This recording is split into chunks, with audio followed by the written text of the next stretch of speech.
నేను ఏనాడు కూడా 100 టికెట్లు వాడలేదు, సగమే వాడతా. ఎందుకంటే నేను అర్ధరాత్రి పూట క్యూ లైన్ లేకపోతే అక్కడ ప్రజలు పడే బాధలు వర్ణనాతీతం.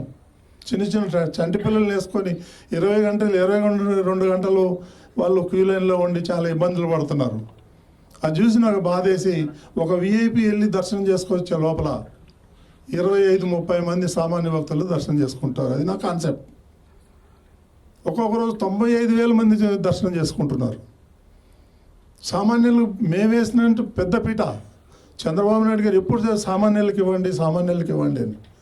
మేము విఐపిని కల్చర్ స్లోగా తగ్గించేసి మేము సామాన్య భక్తులు పెద్దపీట వేస్తుంటే ఈరోజు ఒక పెద్ద మనిషి మీటింగ్ పెట్టి ఏదో పిచ్చి పిచ్చిగా మాట్లాడుతున్నాడు. నేను చెప్తున్నా, నువ్వు ఎవరితోన్నా పెట్టుకో, బీఆర్ నాయుడుతో పెట్టుకుంటే మాత్రం మర్యాదగా ఉండదు.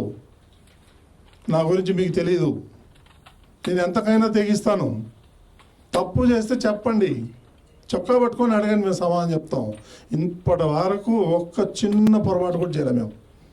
అది నేను గర్వంగా చెప్పుకుంటాను. పిచ్చి పిచ్చి మాటలు మాట్లాడుతున్నారు, వింటున్నాం కదా అని చెప్పేసి మా మీద దాడి చేస్తారు. నా మీద దాడి చేయి, పర్వాలేదు, నేను ఛాలెంజ్ చేస్తా.